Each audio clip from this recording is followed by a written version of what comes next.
Welcome to Going In Blind. I'm your host, Zach Tidwell, and my guest today is geophysicist and volcanologist, Dr. Jeffrey Zurek. But before we hop into the show, I do have a couple quick announcements. First, my book is on the way. Some of you may not know this, but like many of my guests, I have a pretty wild story myself. And I've seen through sharing it over the past several years that it can save lives. So I wrote a memoir. I'm currently working through 3 rounds of editing with my editor, and then it'll be out in the world. And if you want a quick overview of my story, you can go back and listen to the trailer for this show or go to my website at zachtidwell.com to read about it. And while you're there, join my mailing list so you can get updates about the book and any other big announcements that I have moving forward. Finally, the best way to help this show grow outside of word of mouth is to follow, rate, and review it in whatever podcasting app you're using right now. Or if you're on YouTube, just subscribe to the show. And if you know someone you think I should talk to, have them send me an email at contact.goinginblind@gmail.com. Now here's the show. All right, we are back again. For everyone who's listening, we just had about the biggest series of hiccups possible trying to get this recording going, and had actually gotten a couple minutes into it and then had to stop. So we're going to get back to where we were. Basically, I had mentioned I was just in Italy for the last week, and while Mount Etna erupted, and it felt to me like the universe was kind of aligning to have Jeff on because Jeff is a volcanologist. And then all of this happened, and it seemed like everything was trying to go wrong at once. So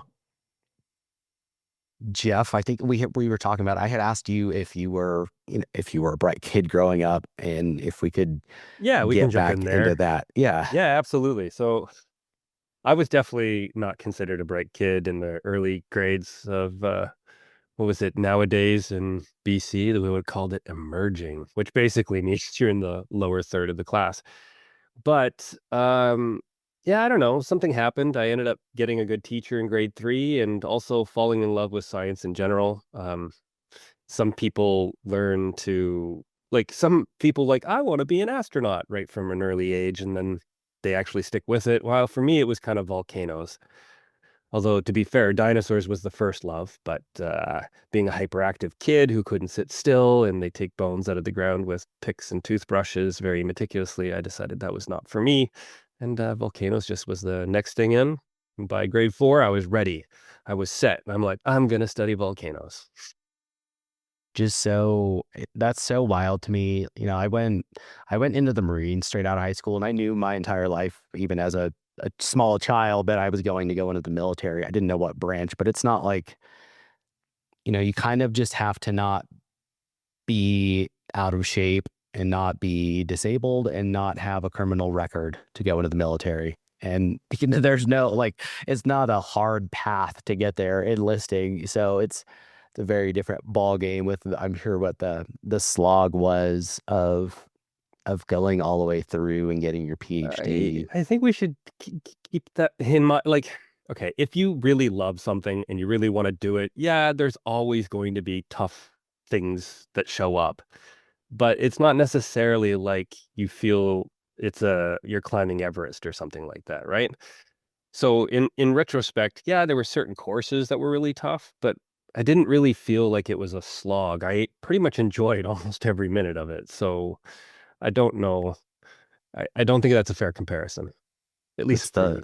it's the role of passion, man. And it just, again, finding something that feels worth committing your entire self to makes what becomes a grind for other people who don't want to be there as bad. Then it's not so much of a grind, because Exactly. you always see that there's this, you see the light at the end of the tunnel the whole time, and that means enough to you that all of the discomfort is worth it. But I had mentioned during our first little recording here, when I have a very good friend who just finished her first year of her PhD program for psychology, and it sounds,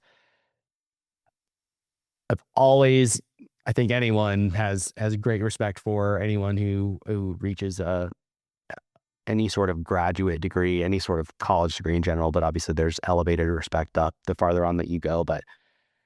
And I always thought going down that path would suck from the investment standpoint, the time investment, and just I love to learn.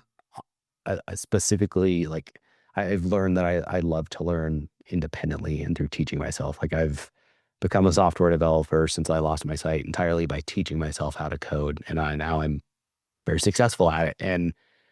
But I don't like the classroom setting. But on top of that, hearing her discuss even what this first year has been like, and then what the next handful of years will look like, especially having the context that she does now, it just sounds like hell. And so but because hers is a different pipeline, I really wanted to ask you what the schooling path was like. What did you do your undergrad studies in? And then in terms of Yeah, there's yeah. a lot to unpack there. Holy smokes. So first off, not all grad schools are the same, even in the same field. It comes down so much to the school and who your supervisor is. Mhm. Your supervisor can change everything. And yeah, we can get into that as far as you want. But I mean, I got my bachelor's degree it was more of a physics degree. It was physics and geology, a combined major. So geophysics.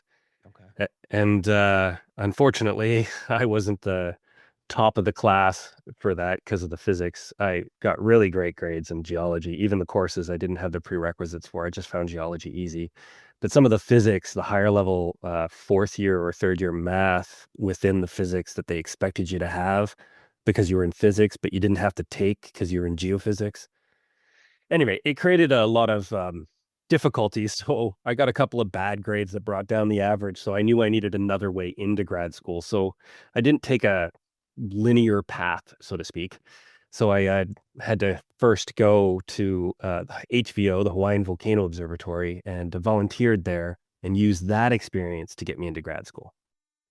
And that was a deliberate decision to try and get that on Yeah. your Yeah, that was a deliberate decision, because I'd already done a volunteer stint there through co-op. So that's a program, many universities have it. I would say the engineers all across North America have to take it, where you spend a semester out of the every year essentially working in the industry, and it's almost like a course and you get credit for it. So I was able to use a volunteer stint at HVO during my undergrad and then realized that my grades probably weren't good enough to just jump directly into grad school. This is a path for me to kind of sort of go in the back door. yeah. And so what all were you doing there? Were you actually, I mean, you had your w- yeah, as a volunteer there, what was all that? It was basically just time doing the work that your degree was preparing you for. Kind of. So the first time I was there, unfortunately, well, I should say that all the people at HBO then and today are fantastic. They're awesome people, great community. But when I was there the first time, I don't think they really knew what to do with me. So they kind of gave me some make work projects. Was trying to do some basic coding on creating seismic alarms. So that the idea is once if the ground is shaking to a certain amount, it will send an alarm to the individual researchers that need to get that alarm and then check the activity.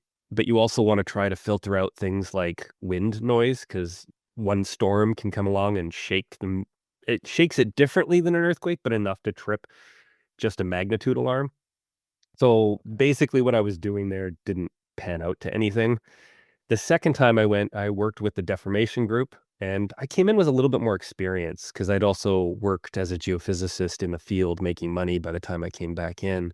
So then I was left to, or entrusted is probably the right word, to do surveys measuring the position of individual points within the caldera using GPS. And so if there's more magma into the system and it's becoming pressurized, the whole earth in that area will deform and move upwards. So I was allowed to go and just whenever I wanted to almost go and collect this data. So I was actually doing some of this baseline research um, the second time around. And I got to stay actually with who is now the scientist in charge or the chief scientist at, I think it's Menlo Park. He's the Yellowstone Observatory. Mike Poland. We went and camped on Pu'u'o, which is the vent Kilauea was erupting from the time. And sleeping in a tent with a gas mask beside you in case the wind blows the wrong way was kind of an interesting night. But yeah, we were out there collecting deformation data, and it was a wild time. That's nut. And so these aren't, I mean, and I mean, it sounds like these seismic sensors are more permanent installations, but like what you guys were doing out there measuring to see if the Earth is deforming is just kind of an impromptu thing where you go out and actively monitor it. I mean, it's impromptu as the timing that you go out, Mhm. or you can, but they go and they set into the rock these monuments so that you go back to the exact same spot and you can line up exactly level your GPS perfectly. So you're trying to remove any possible error, right? Excuse me. So it is impromptu about when you go and do it. I mean, you can do it on a schedule, but I was just allowed to go do it because there was these transient events. Oh, now we're really getting technical. Um, I'm all but about it, dude. Go for it. so Kilauea, even today, seems to go through these events or pulses of magma into the system.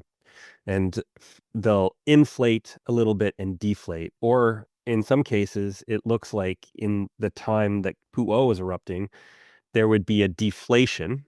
So less pressure at the summit as there's less magma coming from depth. And all of a sudden it would inflate a little bit and then deflate. So it was a did or id events. And so when I was running out there to try to collect this data, it was to try to get these events in time, right? I'm providing more data that's than what they had because they have a series of permanent GPS base stations all over the place, but they're like one every, I don't know, 10 kilometers. I don't know. Some areas are denser than that, and some areas have like none because it's not safe necessarily to leave equipment there. So Yeah.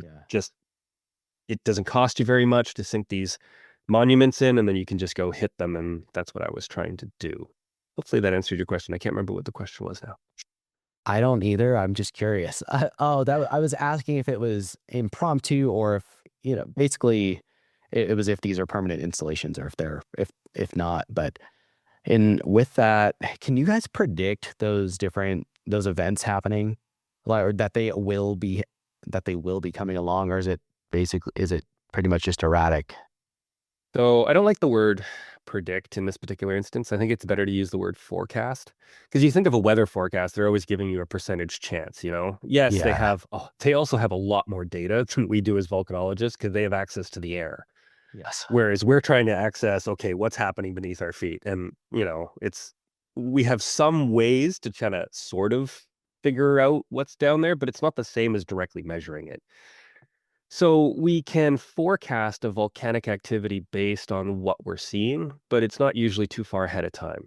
So a great example of this is the ongoing eruption activity of Kilauea. So there are certain patterns that show up, like I was talking about the deflation, inflation, deflation.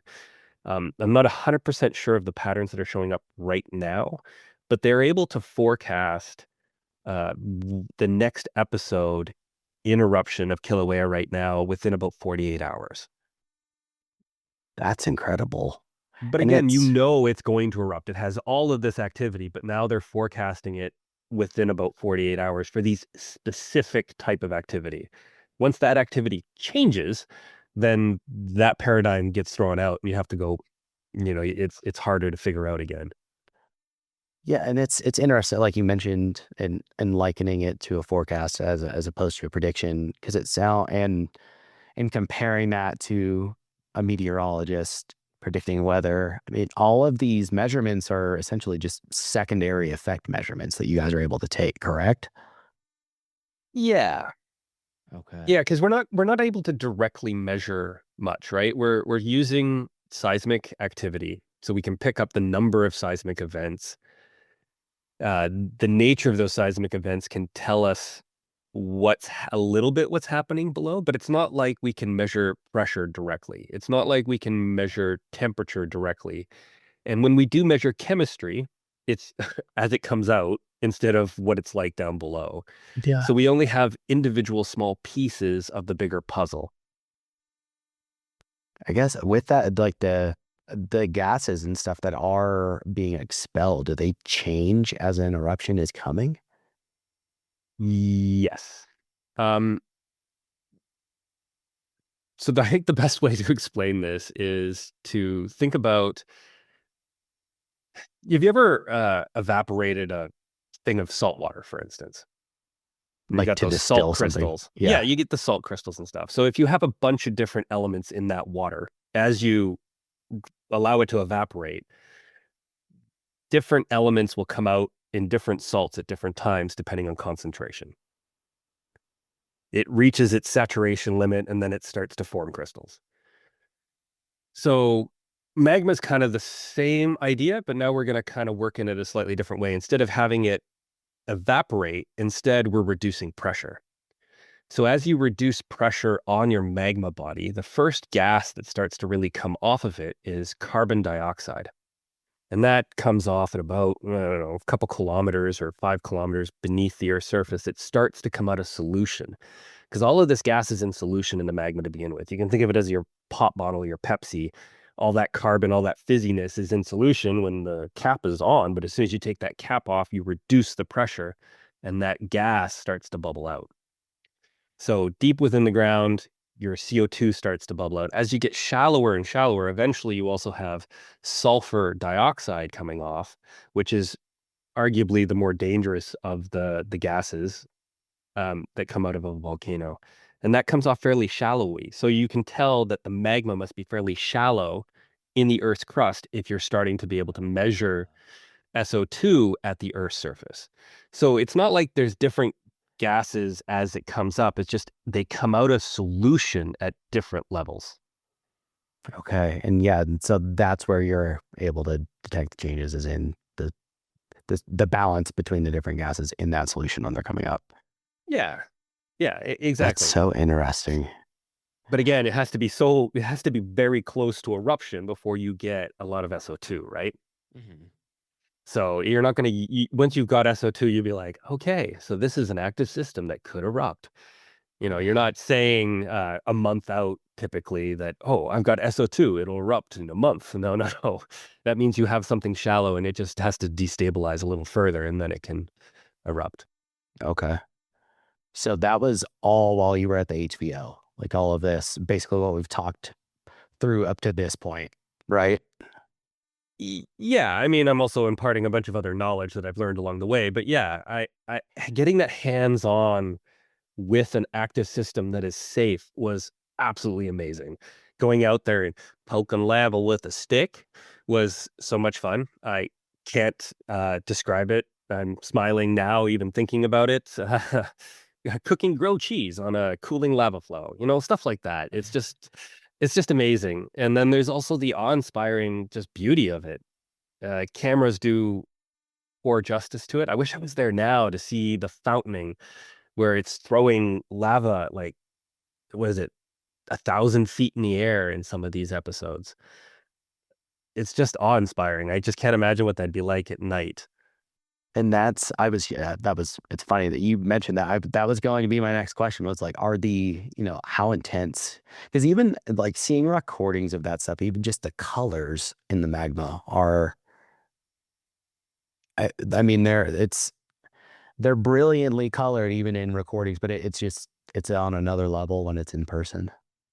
Yeah, I don't know. There's something about the raw power when you're in front of it, right? I mean, there's only Mhm. so much an image can do. I mean, you can also feel it. It's not all visual as well. Like the sound, the heat. Yeah, I've been in a few spots walking across flows where all of a sudden I go, yeah, yeah, nope, I gotta get off of this because it's too Oh, that's hot. scary. Yeah. I wouldn't Well, say I was ever scared, but I was certainly concerned, right? You're kind of like the spidey senses go up and you're like, this is probably not the greatest spot for me to stay. yeah. That's nuts. So that's as you kind of get all this time under your belt and you're able to start. I mean, this was a deliberate move so that you could get into grad school. And when you finally did, because at that point, in pursuing a graduate degree, you're actually participating in research that will get published as well. Yeah. So what was the shift there, and where did you end up? Because I'm assuming you had to relocate from Hawaii. Yeah, it's funny how these things work out sometimes. I almost moved back, like, I moved back to my own province where I grew up. Not the same town, of course, because I grew up in a tiny little town, of, like, 6,000 people, and I ended up moving to essentially Vancouver, British Columbia. So, 3,000,000 people, it was a big town to me. It's a big city to me. But it's just how things happen to line up. I didn't know where I was gonna go at that point. I was gonna take whatever I got, and, uh, I guess a retired or emeritus professor from Puget Sound University showed up trying to carry on one of his students who ended up, tragically dying. I never got to meet him in a, final destination, I guess, sort of way, due to a logging truck on a logging road.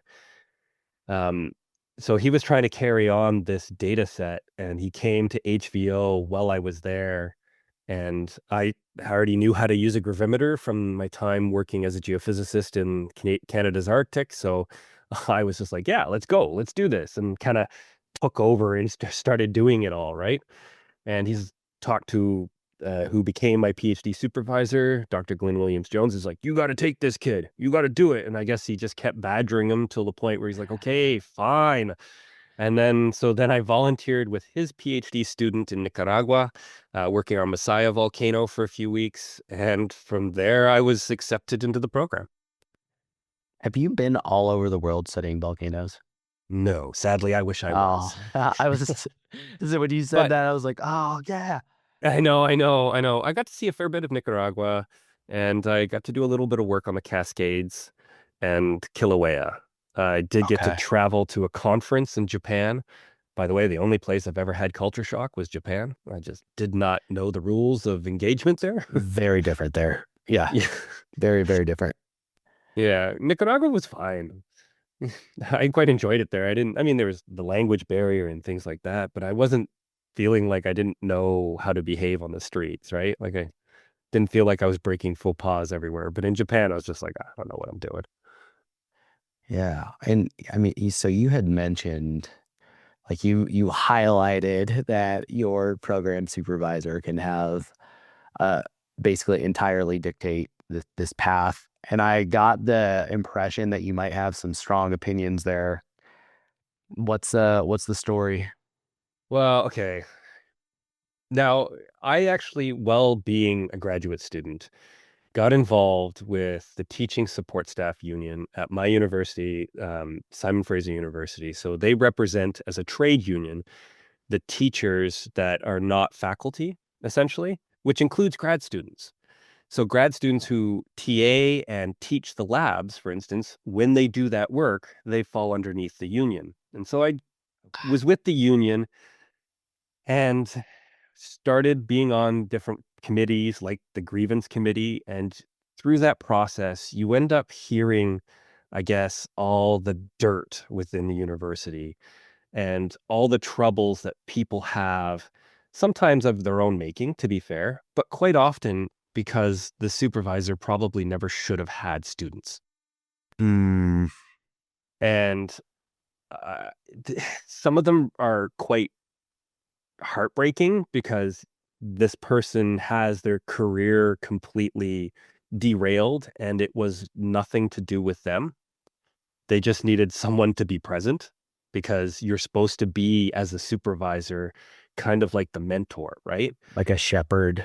Yeah, like a shepherd. You said you personally have a hard time with the classroom, but by the time you get to grad school, there's usually a little bit of classes that you have to take. But if for those hard sciences, you're teaching it to yourself, but you don't know enough to know what avenues work and what avenues don't. And if someone's not there to shepherd you, you're going to spend the entire time reinventing the wheel. As opposed to being told like where to look for these things and where to seek out this knowledge. Y- Yeah, it's not it Okay. really being told where to, but it's like guiding one to. Like Yeah. you still want the the master student or the PhD student to go down some dead ends. That's part of the learning. Know what you understand what you don't know, for instance. But when you're going down, you're like, oh, wait, no, I've been down this road. You don't want to go down there. Here's the reasons why. Perhaps try something else, right? So when you don't have somebody there to try to help shepherd you, or you have a person who's just not able to work with other people, yet they need to work with other people, it it really shuts everything down. And Yeah. fundamentally, the professors, when they want to have a continuing career putting out paper after paper after paper after paper, the vast majority of those papers are coming from their graduate students. It's just their names on it. And Exactly. yeah. And this is a kind of a weird, I've thought about this a lot. And it's obviously I'm an outsider, so I realize this is not a, this is a very surface level. I don't even know if it's fair to say understanding, but surface level take on this. And like the whole tenure system in universities where I get the idea, it feels a little dated to me that that is still a thing because it leaves the door so wide open for someone to take advantage of it and just phone it in once they have tenure. Like it sounds like Yeah. maybe some of these absentee supervisors do. And it's, I don't know what you do to fix that other than just get rid of the tenure system. But I had heard someone talking about this. I listen to a lot of podcasts being blind. I don't watch TV really, but I pretty much constantly, if I'm not working, have something that I'm listening to, either a book or a podcast. And I heard someone discussing this and basically laying out the idea, and I don't know how true this is, but that the tenure system initially was intended as a means for, okay, you've earned this, and now this kind of gives you the right to take chances and go into, areas that might not be fully supported by people and just kind of, explore as a scholar. And that, uh, again, I'm sure a lot of people still use it that way, but then it does just, there's so much room for a turd to take advantage of that. And that's unfortunate when it is because of the way that this system works in terms of, you rising to the ranks and becoming one of those scholars. I mean, you can Yeah, ruin somebody's life. for sure. And I don't think they need to get rid of the tenure program, or a situation, but I do wish they would take procedures or steps towards like not allowing some people to have graduate students. Because some of these people are great teachers. They just shouldn't have graduate students. Or some of these people are great researchers, but maybe are only allowed to have a couple students, or they must have a really good, strong, you know what I mean? Like there's ways of dealing with this without getting rid of the tenure situation. And to be Yeah. fair, tenure is, I would say, fairly important. Even if you have tenure, if you don't show up for work to do the base level teaching, you can still get fired. Okay. So where it comes into play by mailing it in is that you get tenure.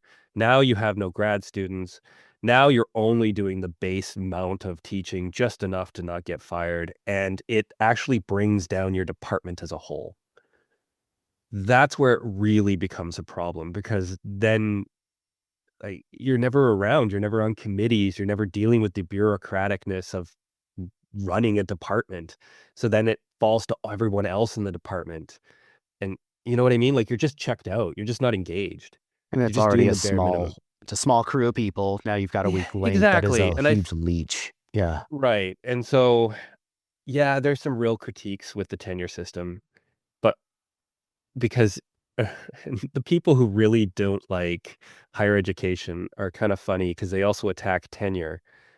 But fundamentally, I'm just going to use this. I don't care. The crackpots that are out there saying climate change doesn't exist and they have tenure, but their university can't get rid of them. You know what I mean? Like that Mm. exists to protect them as well.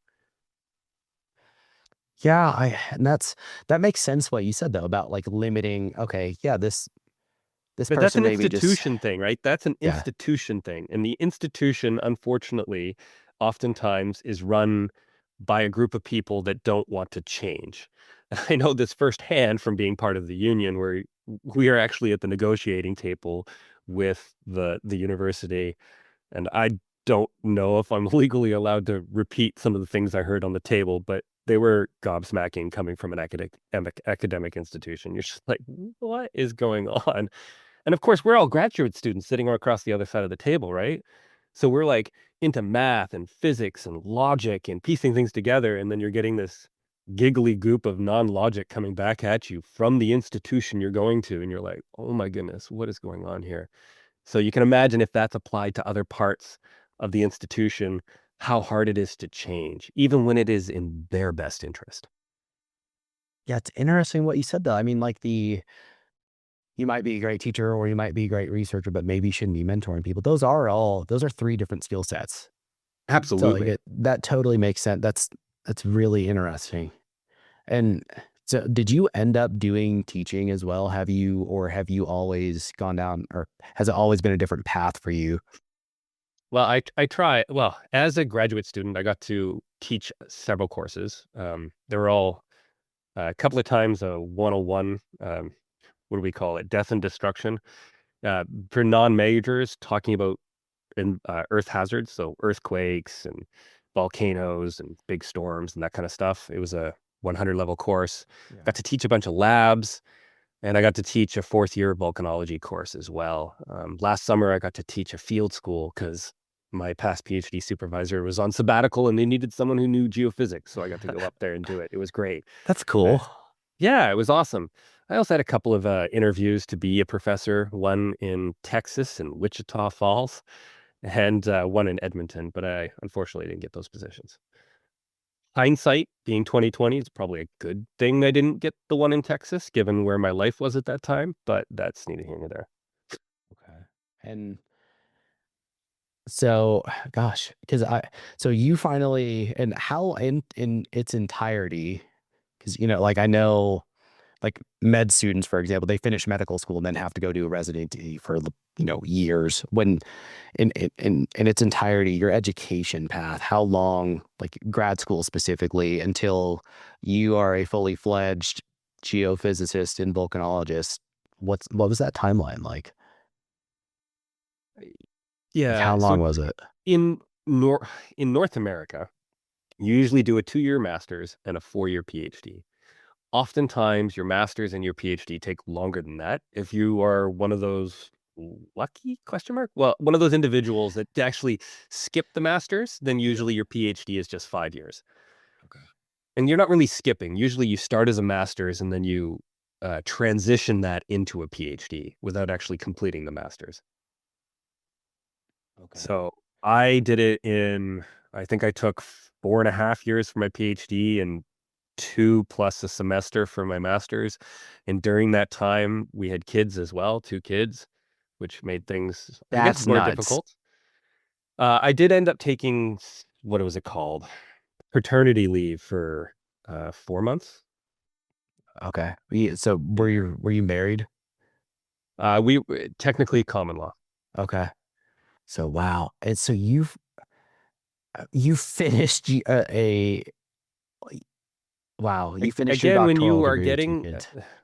by no means were we getting a lot of money, but Yeah. when you have enough to subsist off and you don't have any other hobbies, right? You like you have kids in the school, which you or the project that you love, you can get it done. It's one of those things that I tell people if they were like, I want to go get a PhD. I'm like, okay, do you love it? Because if you don't love it, you're gonna regret it. If you love it, go for it. Don't let anyone ever talk you out of it. But if you don't love it before going in, don't do it because you're gonna hate yourself. That's funny you say that. So my friend that I had mentioned earlier, who's in our PhD program right now, had when we were in Italy, had we were at a pasta cooking class, and there were some two, I think, still undergrad college women there that she started talking to, and one of them was talking about, yeah, my long term goal is to get the PhD in psychology. So they started talking about it, and my friend had sussed out that maybe it was just like this sounds like a cool thing to do thing, and she was like, hold on, like, do you love research? And it went like kind of like, no, not really. She's like, do you love research? Because if you do not, find something else to do. Like you just said, Yeah. like I mean, it's this It's gonna destroy you. Like, that's just what it is, and unless you get consume really you. lucky with the project and the people, but I mean, that's like winning the lottery. You're better You know what I mean? Like, Yeah, and that's a big bet to take. Like, okay, yeah, well, I maybe I can get the ideal situation here, but that's yeah, don't do so it. yeah, and I know you had mentioned, I believe this was right after you finished your degree. You had a hard time finding work, right? Yeah. So after my PhD, and I managed to get a postdoc and trying to apply to become a professor, it was once you have a PhD, you're kind of, in the eyes of most people, overqualified for things. And to be fair, I would say a lot of people who end up getting a PhD or that I got a PhD with, they don't necessarily like it's a different skill set, right? So the way PhD tend to make decisions is quite a bit different than, say, those that are in business. And so there's this perception that we shouldn't hire you because you're not going to be able to make confident decisions or something like that. So it kind of goes two ways. Not only are you overqualified, but we're not sure that you're going to make timely decisions in our business apparatus to hire you at a position that's going to pay you what we think you probably deserve as a PhD. Did that Do make you sense? think that's like them seeing you as being institutionalized or just as a No. big brain kind of thing? No, I don't think it's as institutionalized, but there is something to be said about the decision-making process to some extent. Um, at least those from sciences that went through science properly, is that you're allowed to have doubt. And so unless I am 100% sure, I'm willing to stake my life on it. I'm going to use words that provide some wiggle room or doubt, always. Mhm. And it actually kind of drives people nuts. So in that process of trying to find work, I got passed up at least once strictly because I have a PhD. And then we have something here in Canada called a professional designation for geoscientists, which includes geophysicists and engineers. We're all in the same group. And you need 5 years of work experience to be able to get it. So I had 1 year from before in between getting enough money to go back to HVO. And then your degrees can count up to 2 years. So I had 3 years out of the 4 or 5 years I needed. So I couldn't even get a PGO. So now I've got a PhD, so I'm overqualified, but for the things that need a PGO where the PhD might be useful, I need a PGO first. And so I got That's a stuck in this conundrum. yeah, I got stuck in this limbo. So I started putting out resumes to different places, and I put one out to ended up being a good friend who owned a company of course I didn't know him then. He calls me up and he's like, "Dude, do you actually want to work for me?" And I'm like, "I gave you a resume, didn't I?"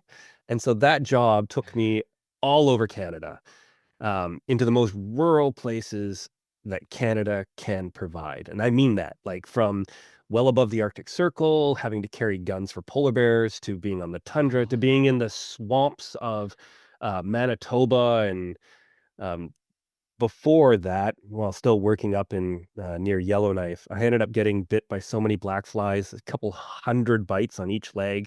Never been so itchy in my life. So I've been to like these really rural places collecting geophysical data. That's what gave me the experience that I needed to get my PGO.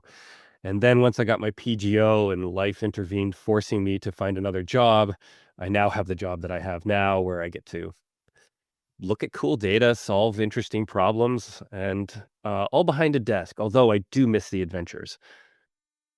And I want to come back to what you're doing now here in a second, but I get when you're out there actually in the field working, how are you collecting these samples? Like, what is that? Is Yeah. it, So, I'm picturing like surveying equipment. yeah. Um, so I have listened to a bunch of your other episodes, and I heard you guys mention a couple of times fishing, like from Alaska. And I would say in a lot of ways, this is somewhat similar. The only difference is you're less likely to have to worry about being drowned, but it's not impossible Okay. because you're out there no matter what the weather is. You're Yeah. carrying some instrumentation.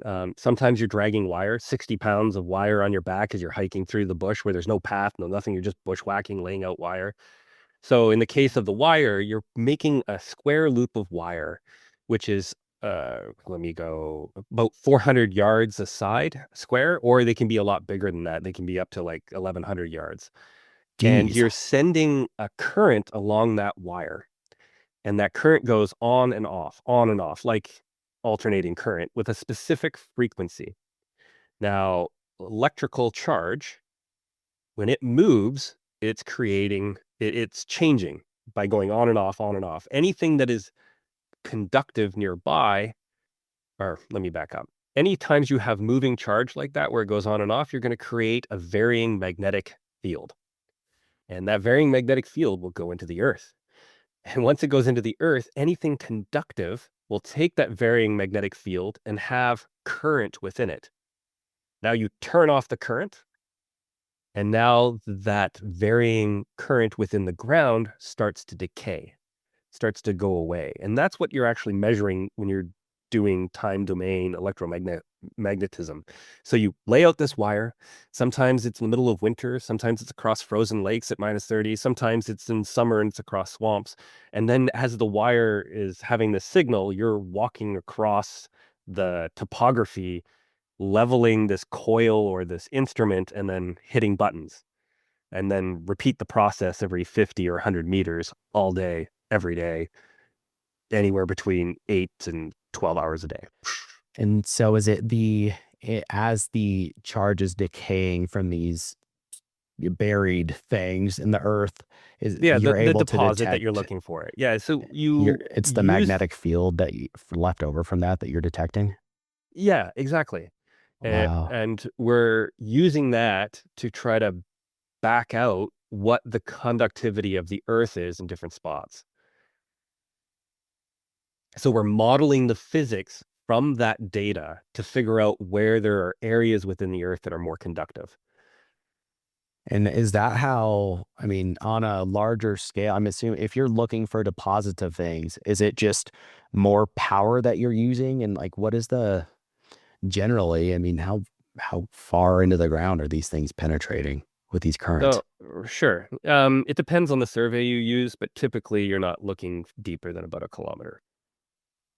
That's still way deeper than I thought you were gonna say off of Well, it can be a lot crazy. less. It can be just a couple hundred meters. It's depending Okay. on the geology, the type of survey.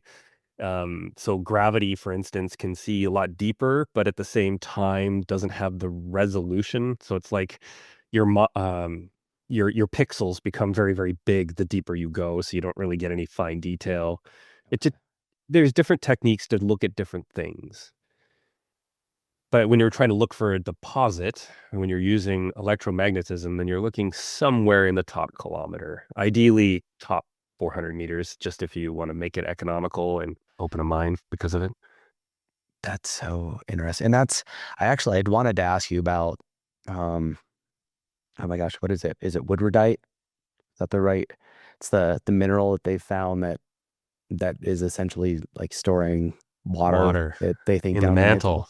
So how the Right. hell is something like that discovered? I know the first time that was ever seen was from a meteorite, but how'd they find that in the earth? Do you know? I do not have the study directly in front of me. I do remember reading it, but I so one of the things that they can do is they find it, okay, so in theory it should exist, and one of the things they can do is put it into a device that simulates the pressures and temperatures of the mantle and see what chemical or crystal structures are stable under those conditions.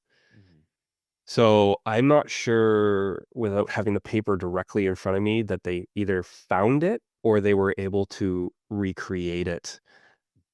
And based on Oh, the okay. seismic and our understandings of how seismic waves propagate through that area, that this now explains it. You know what I mean? Like, because we can't Yeah. go down there. It's so deep in the mantle. We're not going to get a direct sample from it.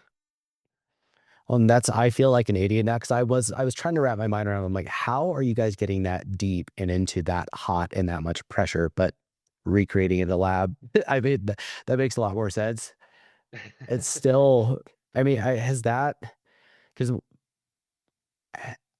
gosh, I don't even know what to ask about in terms of, does that, is that anything that you research having to do with that? Or is that just kind of like a general thing that now you have to be aware of as you're studying seismic activity through the earth to like try and map things out? Oh man. See, now we've gotten really specific. And so if I was dealing with mantle dynamics, particularly lower mantle dynamics, then this is something I should know. But if I'm that specialized, chances are I'm in an academic institution and I'm not just a bachelor of science or maybe even a master's of science. I mean, I don't even need to do that as a volcanologist, geophysicist, because I deal with things that are typically crustal or maybe just a little bit into the mantle where magma is Okay. actually created. I know about these sorts of things because I'm a science nerd and I try to follow it. And it's also the reason why I have a science podcast. So it's one of those things that I try to keep up on. But yeah, And that is whimsical wavelengths, correct? that's correct. All right. Because when you get down to it, no matter what you're measuring, it always comes down to wavelengths. I love that. I honestly, I have to admit, I totally forgot that you had mentioned that when we first got in contact because it's been a couple months, but that is something, I reviewed my notes from that stuff yesterday and then again today just to like make sure I had everything fresh in my mind again. I will be checking that out this week at some point. That I wish I would have remembered because I would have listened to it on the plane to and from Italy because I just had a lot of ass time sitting around, but I will absolutely be checking that out. And that's, I guess, the other thing while we're on kind of odd specific things here, and then I want to kind of see what your work is like today. Just, I wanted to make sure that I didn't forget to ask you about the ringwoodite, and then, I think it's this other thing. Basically, I believe I had first heard Elon Musk talking about this on a podcast. It was this idea of how dire things could get if our poles shift. And then in me trying to read about it, and Oh my it's gosh. me putting an We're, hour and a half into looking into this stuff. I'm like, that doesn't necessarily seem representative of what I'm no, I reading. can almost guarantee you whatever he said is not representative, or at least Okay. not the way people interpret it. So when there is actually a whole conspiracy side of things that the poles are shifting, man. We're just gonna go from up to down. And you're like, no, no. When we talk about pole shifting, we're talking about the magnetic poles, and we're not talking about the geographic poles. So first and foremost, let's get that out of the way. I'm sure you weren't confused by that, but I know I've met quite a few crazies online, but they also say the Earth is flat. So there's that. Are you hanging But out on 4chan or what? oh no, just Facebook. Oh, okay. Specific corners of Facebook. Yeah. Yeah, the science pages where the crazies go to try to convince everyone else that their crazy ideas are right. Oh, yeah. Yeah, well, that's what happens when you're trying to, flog a science podcast on social media. But before we get sidetracked, what we're talking about here is it seems like, at least in recent times, about every 700-ish, 700,000 years, the North Pole and the South Pole, geomagnetic north that is, they flip or they weaken and move. What that m we don't have a full understanding about how this happens, but broadly, you have a liquid outer core and a solid inner core, and the 2 of them kind of sort of compete. So, the inner core has something that's probably more stable, and the liquid outer core, which has moving ions, it can cause the inner core to flip every so often. We don't know what that process is like, but as that starts to happen, one thing that will definitely affect us here on Earth is that our magnetic field will begin to weaken. It will never fully shut off. It's not like we go to zero magnetic field and then all of a sudden we're open to all the cosmic rays of the universe and we're going to get cooked. But it'll be weaker and we will get more radiation to the Earth's surface. So that's bad from just like a cancer standpoint. But where it becomes really a problem for us modern humans is when the sun has a solar flare or an eruption from its surface and hits us directly with this solar flare and the eruption from it, then it can, with a reduced magnetic field for the Earth, then all of a sudden all our electronics are much more vulnerable. So that's where it becomes a real problem, and it should be, someone hopefully, not me because this isn't my specialty, should be thinking about the engineering of protecting our vital systems that we've come to rely on as a modern world. Yeah, which we already know. I mean, like America's grid for what is horrible and like not hardened against any of that stuff. And I think, the solar flare thing is an interesting thing to me because it is scary. And I've thought about, if something like that happens and there's like, which, depending on how severe it is, it could wipe out basically all electronics. But like in some sort of event that causes anarchy to take place, like I'm kind of screwed. So if being completely blind, like I have thought about that stuff, but it's so interesting. I didn't realize, I guess I thought that we were kind of screwed no matter what if we got hit directly by a solar flare in terms of everything getting fried. But even Well, in it comes down to the size. We get hit by solar flares every year. Every year. really, Every year. There's been lots of stories about the aurora borealis just last week being seen as far as, what, Indiana or something or other. That's a solar flare. We get hit by them all the time. It's just there has to be a certain size of solar flare, and yeah, you can argue we're overdue for one of a particular size, but I also think we're better prepared for it than people. Like, I don't know. I just get we often think about, we get scared of something, and chances are somebody else has already thought of it, right? Like, you would there's hope. people Yeah. studying these things, right? Yeah. So somewhere there is somebody there, which is the reason why the movie Don't Look Up drove me nuts. But that's neither here nor there. So that means there's probably plans in place to try to bring everything back up online. Yeah, we're gonna get screwed. Yeah, it's gonna suck, but it's not gonna be like back to the dark ages, no more electricity forever. It's gonna be this slow rollout as things get repaired and get put back into place, right? Like there are already thoughts and understandings about how to try to recover from these sorts of things. Now, whether or not our government apparatuses are gonna be able to deal with that, that's a different story. But there's already people thinking about this. There's already plans been made somewhere that this is how we should respond to it, right? Yeah. I don't, that's a tough one. And I'll try and not get us like too weeded or bogged down in the weeds here. But like, everything essentially, virtually everything is digitized. And so like, these flares would fry the chips that everything are onto. And I'm sure there's probably, backups and hardened facilities somewhere, but it's just, I think that, y- uh, I think it would be more than everything sucking. I think to an extent, there would absolutely be a period of time where like we are set back, I don't know, Oh, maybe centuries in terms, no, you no, don't no, think so? not centuries. No, Okay. definitely not centuries. I mean, you just look at it this way. Your phone is unlikely to have its chip fried from just being on during one of these. But anything connected to the grid might get fried because it all comes down to how big of a power surge. So the longer the Mm, wire, the more power surge you can have. yeah. So things that are wireless devices can still fail, just like anything we send out to outer space. We try to harden it for things like radioactivity so that way it doesn't fry the electronics, right? But Mhm. even things that aren't hardened will survive in space for a certain amount of time, even in that environment, but it'll just degrade a lot faster. So yes, a bunch of handheld devices would fail, but it's not like everything would fail. It's just anything that's connected to those systems that are going to have these huge power spikes coming through them. And that's what's really going to destroy things. And yeah, that's going to bring down electricity everywhere for a while because now all your transformers are blowing, right? Yeah. Like it's going to be bad when it happens, but it's hundreds of years or back to the dark ages. I don't know. Only if we go to war because of it. Which is also possible. But, Yeah, I know. I Now that I we're in a said that, it's like, all it tenuous takes is one spot. stupid person with a button, right? Oh my god, these people are attacking. Lob sea missiles. Yeah, dude. And that's I've been listening to this book. Gosh, I wish I could remember the author's name, but it's called Nuclear War Scenario. And basically she did a whole deep dive into specifically, it's the world's nuclear arsenals, but then specifically what the US, all the protocols and things that are in place in the US and just how bad things would get. I mean, I don't think anyone thinks that things would end up in a good spot if we got into like a nuclear war, but it's just, No, no. I don't know. That would send us back hundreds of years. Yeah, but That's the whole.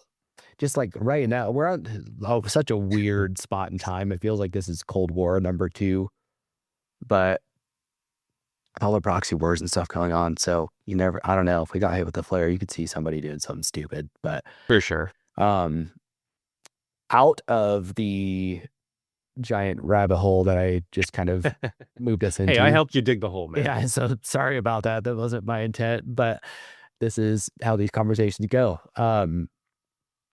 So, we've kind of covered what working in the field was like. Today, what are you, and I'm curious also, because you had mentioned earlier coding, and then I think you had hinted at it again when you were talking about some of the stuff that you do today. When you're talking about that, are you specifically like in database querying, like you're using like SQL and stuff like that? Or are you actually writing scripts for things? Coding is not one of my fortes, to be fair, but I do end up having to code because we have what we call inversion code. Somebody else has made it. And so what that does is it solves the physics from the data that I was talking about earlier. So you take all these measurements at different points along the Earth, and then you put it into essentially a code that models it, much like we do modeling to predict anything, but solves the physics with the information you have to make a three-dimensional model of the Earth of the property you're looking at. So whether that's conductivity or density or magnetic susceptibility. And so what I'm doing is utilizing those codes to develop these 3D models. Sometimes you're getting data that's not in the proper format, and then you have to filter it or And parse it into what you need.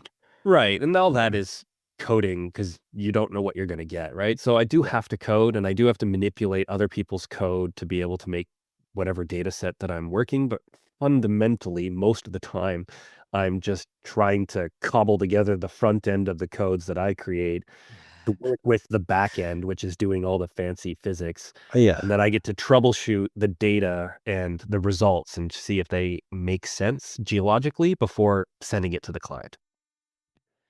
Do you enjoy it, or is this just kind of where you're at in your career? I enjoy certain aspects of it because some of it can be quite complicated. So one of the things, and this is probably the reason why I loved the PhD, is that I like trying to solve problems and understand a particular system. And so every once in a while, we'll also get a project which takes multiple different data sets.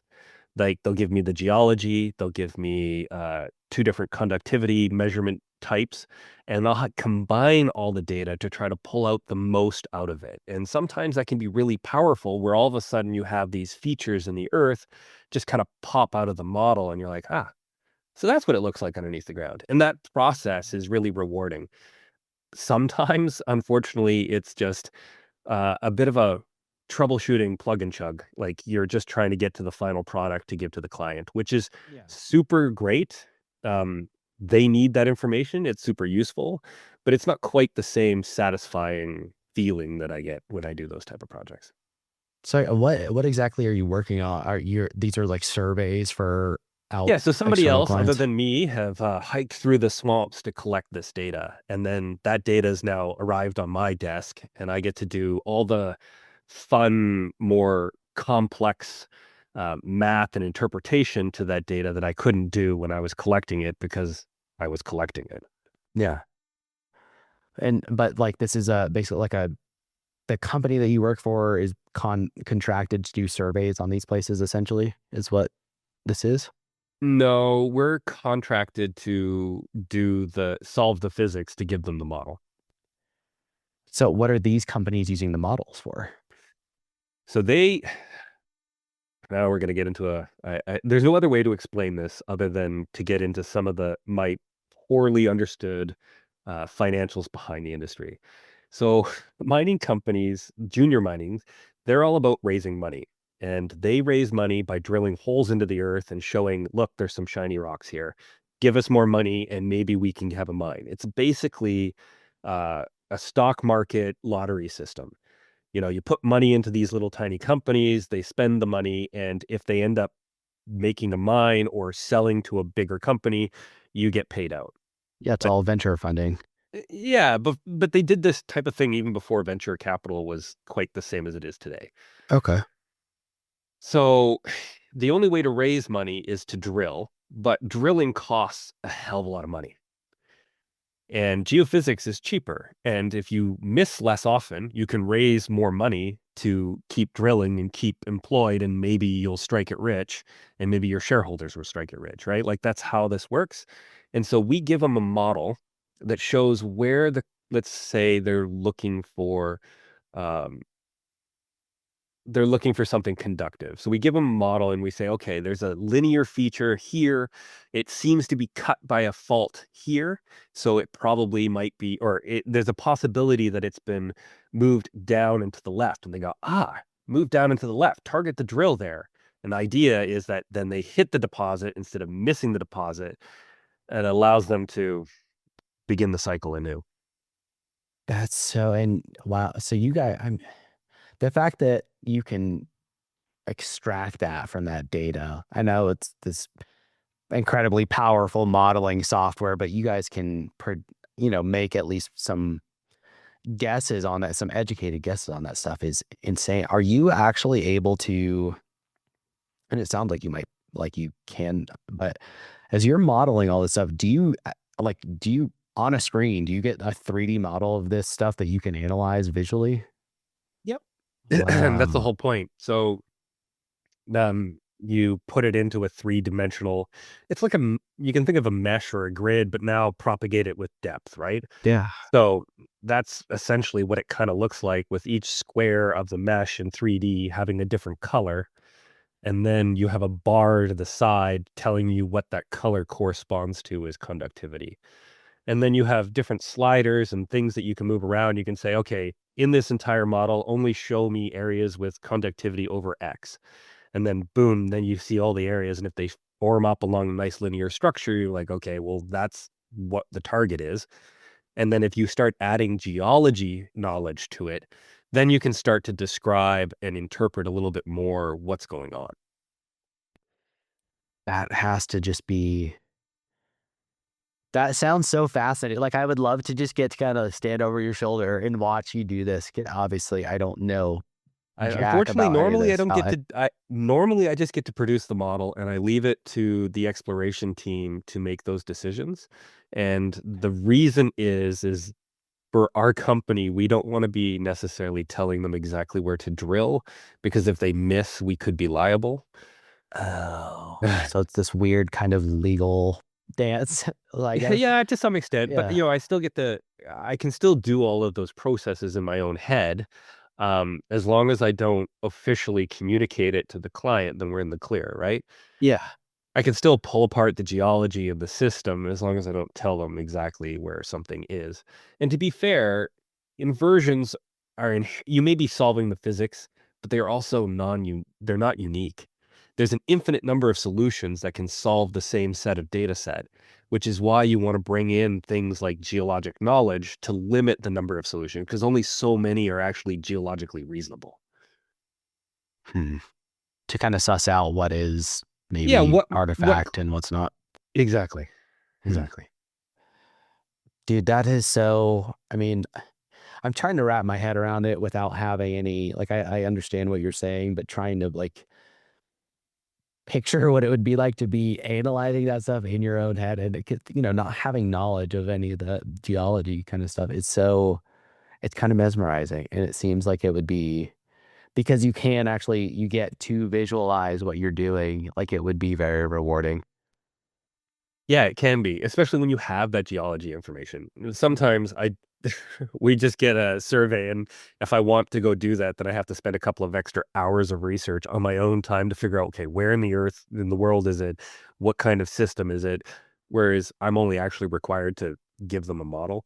But like again, sometimes you get those complex problems where you're putting in that geology, and those are the projects that every once in a while I get to do that I really enjoy. Mm. And so, like, if you nerd out on that stuff, I would imagine, like, for you, like Mount Etna just happened. Is that like a, does that, is that an exciting thing for volcanologists where you're like, oh, now I can dig in? I would imagine you guys have access to these, you know, worldwide databases of all this stuff. Or, You would hope. In the case of, Italy, and that's the case actually in a lot of places, the U let me just be first and foremost, the USGS is fantastic. They really allow their data sets to be able to be looked at by everyone, including you don't have to be a volcanologist to go look at the deformation of Kilauea. They're so transparent in comparison to places like Italy, where it's not easy to get that information, even if you're a volcanologist, because Hmm. there's something to do with the politics and stuff. So unless you have an in there already, like someone or you're Italian, like don't bother trying to study Italian volcanoes. You're just it's just don't do it because you're not gonna be welcomed, essentially, is what it comes down to, and there are caveats, there's nuance here. It's not 100% that, but it becomes very difficult. It's more opaque. I don't know. That's So kind of mind blowing to me because you would think, I know, as I know. scholars, you would want to do anything not to stifle that I process. know, I know. It's a whole can of worms. It drives me nuts, but people academics are still people, right? And Yeah. so often I feel like, just even conspiracy theories about things that are in the science sphere, and you're like, "Wait, why are you going down this road? Can't we just, like, sum it all up to, like, people are people? Like, what the heck?" Like, Nikola Tesla is a great example. An absolute genius, but a weird dude with all kinds of, like, issues personally. You got to He's be a just a little weird dude. eccentric when you're that Oh, smart. absolutely. Yeah. No, absolutely. But all the things that he said that were patently false at the time, why can't you just chop that up to being him just being a person, right? Yeah.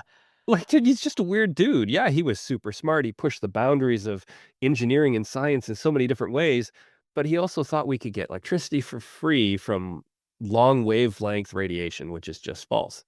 And we can prove it with physics today. But he's allowed to believe that. He's a person. It doesn't make him right.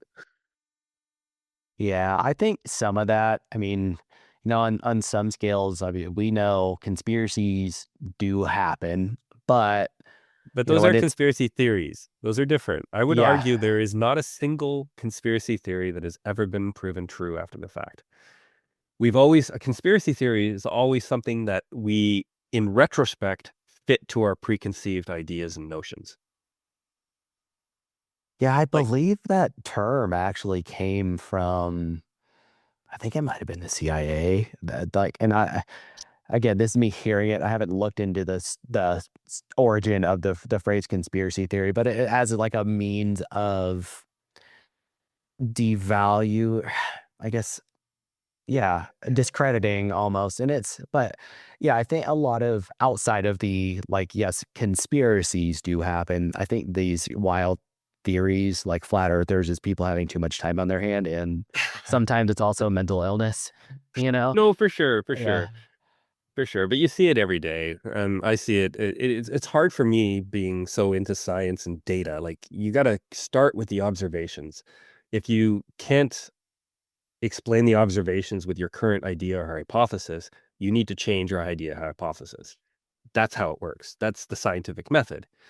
But we having a significant amount of people who are willing to stand on street corners and tell people, wake up, there's no issue with the long-term climate. And I'm going, wait a minute, where are you getting this from? And then they give a whole bunch of reasons, but none of them make any sense. And I don't quite understand why it's gotten to a point where this type of thing is now an identity issue instead of just like, this is the observations. Why can't we just move forward? Yeah, I wonder how much of it is. And I'm not getting into any of the alarmist things or anything. Like we can talk about that. That's all political to some extent. But if we can't start with like, this is the observation, what are we going to do about it? And nothing is a choice. That's a political choice we can make. But let's start with what the observation is and then try to discuss what to do about it, right? Yeah, and I think with it becoming an identity issue is because it does get attached to politics. And like we have a problem with that with so many things where it's like these should be nonpartisan issues that everyone can agree on as an issue, but for some reason it seems to get attached to one side instead of, so then you have to be against it if you're on the other side, in a Ugh. very oversimplified way. And But that's what it seems like. And even here in Canada, where we're not quite as polarized, you still see it. You still see it as like an identity thing. And you're like, "Ah, what? Huh?" and that comes back to the flaws of people. Like tribal, Yeah. weird. That is a weird. The tribal aspect of people is a weird thing that is still. I, I I don't know that that will ever go away because it does seem to be human nature. But It will never go away, but I just maybe I'm just too optimistic when I look at the world and figure that, we'll do right eventually. yeah, I think honestly, I feel like the biggest issue there's a lot of people think for themselves is really the issue. Like you could be like they're not really forming their own thoughts and opinions on things. They're just reiterating and magnifying someone else's words. And that's I don't know. It's a I'm sure if you're a researcher in that field right now, it's got to be an interesting time, like in social dynamics but I Yeah, guess I interviewed someone from the NOAA, and after listening to the interview afterwards, it sounded fine, but maybe because of the video, maybe because of there was the impending job losses. It felt like doom and gloom kind of while I was doing the interview, but hearing it afterwards, it wasn't so bad. I don't know. Maybe it was also my perception I was putting on it and not anything else. yeah, I don't know. It's interesting. I've noticed with these even it's it's like I think I have a different filter for it. Like I feel when I'm done with these recordings, I'm always like, oh my God, I did a horrible job. And then like, when the episode comes out, specific, like with something like this, like when I have someone who's an expert in a field, I want to go back and listen to it just, to get the knowledge again and reabsorb it and be just listening instead of having the conversation. And then when I hear it, I'm like, okay, that wasn't that of it's, I don't know how much of it is because other people are going to hear it. And so you have that in the back of your mind, like, okay, this isn't going the way that I thought it would, or whatever. Yeah. It's, it's a weird, the podcasting thing is a weird one. And you're still pretty early on in it too, aren't you? Yeah, I just finished episode 20. Okay. Yeah. So I think this will be 39-ish. So I'm like right our same area, still I kind think of we finding my started at about the legs. same time. I Okay. put out every 2 weeks. Okay. Yeah. And I do 5 a month. So that would make sense. But Yeah. what else is there? I feel like I've hit everything that I really wanted to ask you about, but what Okay, well, else? maybe I'll leave you with one scientific story that I'm gonna be working on in the next couple of years. It's pertaining to the US, and uh, if my hypothesis is correct, it's actually an amazing story. You ready? I'll try to do it real quick. No, dude, you can take your time because that was gonna be my last thing. It was like, what is exciting you right now that like I haven't asked about? So this is perfect. So one of the processes of trying in the process of trying to prepare for the interview that I had in Wichita Falls was like put together a scientific research kind of portfolio that you would do here at this institution. And 8-hour drive away is the Rio Grande Rift. And I started to look at it and I found this stumbled across via Google Earth the Carrizozo lava flow. It's the longest lava flow within the continental US at 75-ish kilometers long. I don't know what that is in miles off the top of my head, but it's the longest one. It's absolutely enormous. It erupted about 4.4 cubic kilometers of material. I know I should be talking in miles, but if you look at the 36-year eruption from Pu'uoa and Kilauea, it erupted for 36 years total and only erupted about 3.4 cubic kilometers. So this is a lot of material.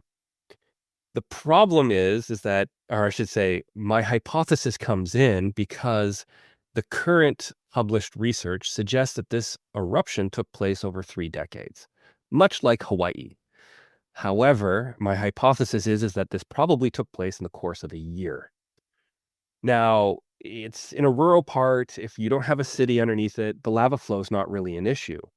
I mean, you can move people out of the way. It's not death and destruction.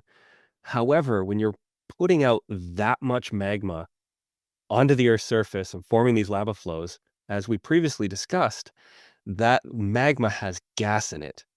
And yes, CO2 and SO2 are the two, and water are the three big ones, but there's also chlorine and fluorine gas as well. And if you're erupting this amount of material in a very short period of time, everything downwind in that area is going to be absolutely poisoned by all of this volcanic gas coming out. And the only example we have of something similar, even though it is almost 3 times larger, was the Icelandic eruption of Laki in 1773, which erupted 3 times that of what Karazozo did, about 14 and a bit cubic kilometers, and it killed 80% of all livestock on Iceland due to fluoride poisoning of all the vegetation, What? killed 20% of all the people due to famine. And then that volcanic smog drifted out over top of Europe and caused climate havoc, as well as you just have all that pollution. And so you have people out because farming was the big thing back then. That's how everyone was employed. So summer working in the fields under this pollution, and you had tens of thousands of excess death in that year because of the pollution. And why do we know this? Because the Brits are amazing at bureaucracy even way back then. We have death certificates. It's amazing. That's why they were So running the world back then. Yeah. exactly, they had bureaucracy, and they gave it to all of us. Uh, so you have this eruption that in the Rio Grande Rift, right in the middle of North America, where the North American plate is slowly pulling itself apart as one part rotates away from another. And it will have another volcanic eruption again. I'm not saying it's going to be 4 cubic kilometers of material all at once, but there is a very large magma body, and I'm gonna mispronounce this name, right near the town of Sakaro, and they call it the Sakaro magma body, and it's quite large, and this would be potentially the magma body you would tap to be able to erupt a very large amount of material in a very short period of time. And perhaps these sorts of things are more common than we give them credit to in the geological record, because the geological record doesn't give us this kind of granularity of being able to time out when individual events happen in a volcanic eruption, because radiometric dating isn't that precise. We're not getting down to the year, we're getting down to many decades or hundreds of years, right? Very large ballpark window. Yeah, ballpark from the human standpoint, but not necessarily ballpark from a Earth's age standpoint. Yeah. Yeah. Okay. What was it? What kid? Because you said you're leading this, right? Or this has been your own independent research? So I needed to develop like a plan to do research. And then Oh, of yeah, course I for that then university. didn't get the position. And Yeah. so I'm still here in Vancouver. My PhD supervisor still a scientist leading a group, and I eventually convinced him to put it into his research grant. And so in the next year, we're going to start getting students, and I'm going to be, I guess, a whatever co-PI or something or other. I'm just in it for the fun of it, of course, because I think it's a fascinating project, and I'm really excited to tell that story first as like a scientific story, and then since I've got the podcast, I can also kind of go through the sausage making of how all of that came together to tell the whole story. That would be awesome, getting to hear like the full drawn out. I get what was it for you to come up even with that, this to present that? What was it that keyed you in on that? Had you had that just sitting in your mind for a long time or did Oh man, if you if you search my name on the Google web, you will eventually stumble across a business I tried to start up called Eggheads Consulting. I And love that that name. it's funny because in other languages, eggs are like your balls, right? So it's very different connotation than what we would in English, but that's neither Yeah. here nor there. It was because I live in like Hollywood North. The idea was because this was in the time where didn't really have a job. I was hustling. So we were going to sell our academic knowledge to TV North. And throughout that, there was also some talk with different people with like a high wire act of like going over Urta Alley on a wire to over top of an active lava lake. There was all these weird discussions that I was a part of, and so wanting to tell scientific stories and get into that kind of started there, I guess, and just percolated over the pandemic. And then I found a job that I could actually do something like that with in my spare time instead of never knowing where I'm gonna be and when I'm gonna be and what temperature it's gonna be. Wow, that's gotta be so cool to know that that's coming full circle though. Yeah, it's exciting. I just gotta stick with it, and sometimes that's hard. As you know, doing the podcast, sometimes you don't get a lot of feedback, and you don't know whether or not you're doing something good. People are listening to it, but sometimes you're just like, "What am I doing?"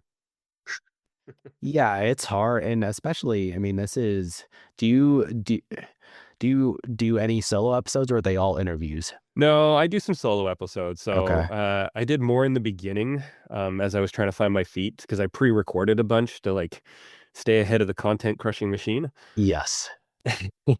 I've kind of fallen behind. I think I'm gonna have to take a short summer hiatus to reset. But my I did one on my own paper in Hawaii, looking at Mauna Loa. That was a solo one. I looked at how the Mediterranean Sea completely disappeared almost anyway, about 5.6 million years ago. Basically, almost all evaporated away. So I did that one as a solo one. I did one on a couple on Nikola Tesla as a solo, but generally speaking of the more technical I get, I try to bring in a guest, because I don't know much about gravitational lensing, for instance, or how insects breathe, which I never thought about until someone introduced me to Dr. Hollister, and I was like, "Hey, actually, I've never thought of this before. How do they breathe?" I'm excited to check it out, but and that's why I had asked that was like, on one hand, the learning to yeah, I've done a lot of podcasts as a guest, but learning how to lead the conversation is a totally different skill, and it's hard. And so, like coming back to you mentioning, like, okay, I don't know how I'm doing, but if you're doing solos too, that is also another skill set to be able to monologue like that. But The solo one it's is a little easier for me though as a teacher, mm, right? You're always used to going up there and just kinda going. Usually you get more feedback than you would in a podcast in real time. But yeah. in a lot of ways, it's the same because I would tell a joke in class of like 300 people, and you could hear a pin drop.